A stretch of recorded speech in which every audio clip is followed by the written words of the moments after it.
Did Oda ruin Oden? The short answer is no. The long answer is maybe. It's all about perspective. And in this video I'm going to look at things from different perspectives. I was made aware in the comments about people's reaction to the Idiot Lord. Well, from the writer's perspective, I understand why Oda did that. He doesn't want to do something ordinary. Like Oden goes to Orochi, kills him, and everything is resolved. That's not how a manga story is written. There's nothing superficial in them, or one-dimensional characters. A mangaka always tries to go to the extremes, and that's why these stories are so unique. So theoretically, I agree 100% with Oda, and what he did try to do. He deserves to be praised for that because his goal was right. But practically, I don't agree. The execution left a lot to be desired. And this is not the first time that happened. He did the same thing with Big Mom. I'm going to use a graph to make it easier to understand. You have the character in the middle and on the sides the extremes. Let's take as an example the basic things, like good, bad, smart, dumb, strong, weak, etc. Now, the middle is 0 and both sides are up to 100%. During the character's storyline, while going forward is good to go in both directions, but of course with good reasons, and not just because, or flip-flopping like crazy. But if the character stays only on one side, then it is not a character anymore, just a bystander or an extra to the story, and that would be really boring and the storyline non-existent. But remember, I'm talking here in general. There are specific cases when you need the character to stay only on one side for the story to work. And the other thing is that if the character reaches 100%, that is just as bad, and the character stops being a character. Because then the character cannot go in the middle anymore. And the balance is key here. And that's the difference between an interesting storyline and a superficial one. The other important thing to know is that when it comes to stories and characters, impression is everything. Once a character does something, let's just say something stupid. After that, he does 10 smart things, that one dumb thing will always be in your mind. And since these characters are fictional, those 10 smart things will seem like fake, and will not have an impact on the reader or viewer. When something breaks, it will never be the same again. And I think sometimes Oda is not protecting his characters enough. He deserves praise for trying to do something unique. Because remember, the easy way would be for him just to have Oden defeat Orochi. But no, he went the hard way. And sometimes when you do that, things may not go as planned. But this is a bigger problem, and maybe I will talk about this in another video. Every writer over time tries to improve his way of storytelling, and tries to deal and fix certain problems. But I am very surprised that Oda has not done that in 20 years. One of the reasons for that is that people around him are a bunch of morons. Almost every interview I read from them, they always say one dumb thing after another. I don't know why Oda has those people around him. Sometimes I hear even Oda saying dumb things like them, which is really worrying. Just recently after watching the new film, Oda said that this is the best One Piece film so far. However, the final stages of my manga will be much more interesting. I was shocked to hear that. Why would Oda compare his story to a lame, pathetic fanfiction? There is no competition between the original and a fake. If that is his benchmark for the story, then the story is in trouble. But I am hoping Oda was just being nice to the people who made the movie. I hope it was like, good job kids, now watch how it is done. Anyway, I said earlier that Oden was not the only one. Big Mom got the same treatment. Now, there is no doubt that Big Mom is one of the strongest characters in the story. She's a Yonko for a reason. Capone called her the Iron Balloon. She is very strong physically, has King's Haki, a very strong Delphoid power, and she uses so effectively, and the scale and power of her attacks is incredible. She has all the attributes to be considered as a scary monster among the readers or viewers. Oda did an amazing job. I am impressed. But in the eyes of the readers, the element of fear or danger from Big Mom is non-existent. And that is because the readers saw her run around for an entire arc screaming wedding cake. And by doing that, not just she did reach 100%, but went beyond. Now it is hard to take her seriously. Even filler characters are not treated like that. She has become a joke of a character in the eyes of the readers. And to make things even worse, which I did not think that was possible, she lost her memory. She had amnesia. Amnesia, also known as the best storytelling technique. I am being sarcastic, of course.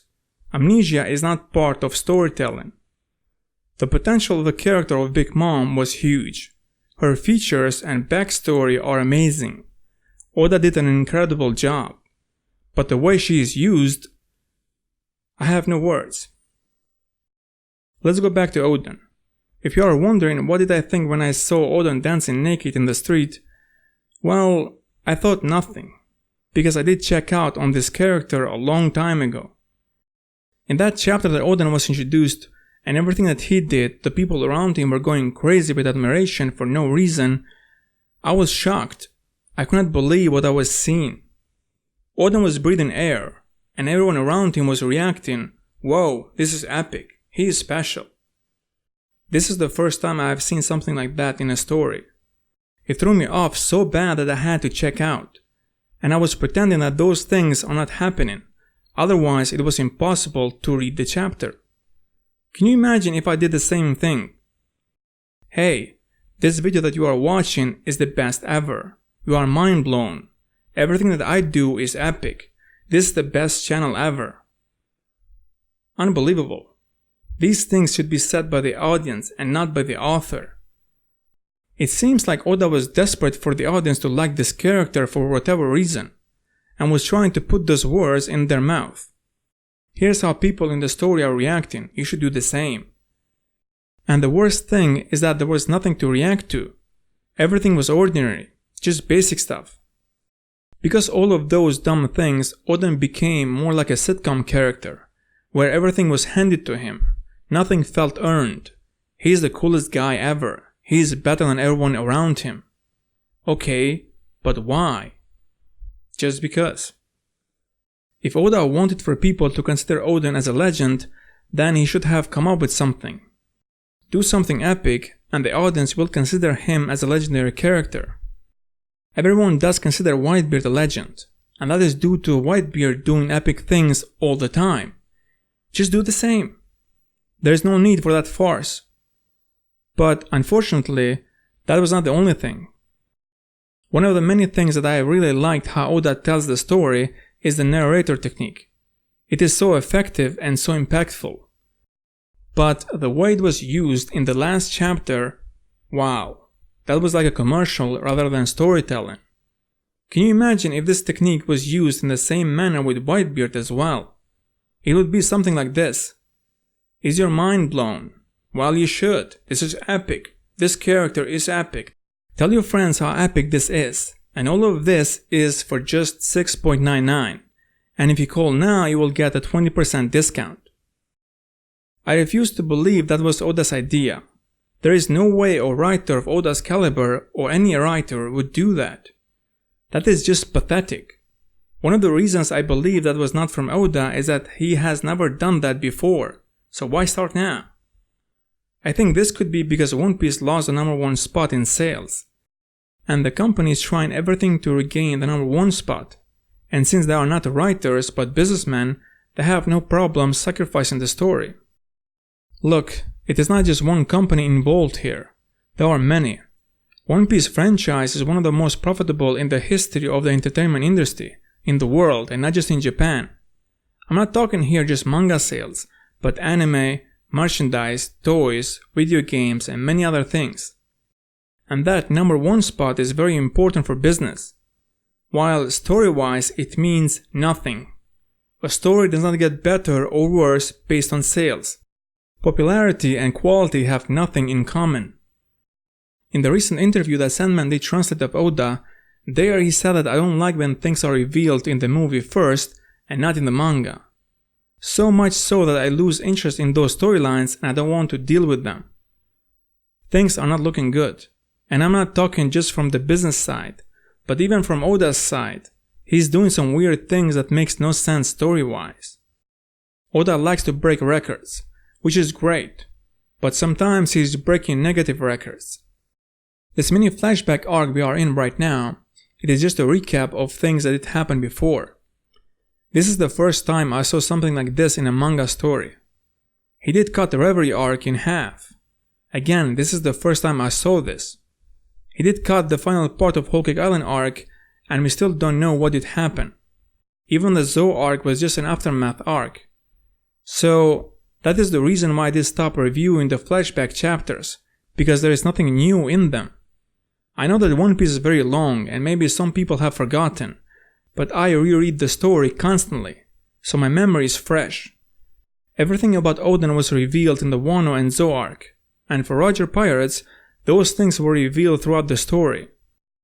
The only new thing was the name of the final island, but that was revealed in the movie, so technically there is nothing new. As soon as the recap chapters are over and Oda stops messing around, I will start doing reviews, theories, analysis. I cannot wait. I miss doing those videos. They are fun. Thanks for watching and see you in the next video.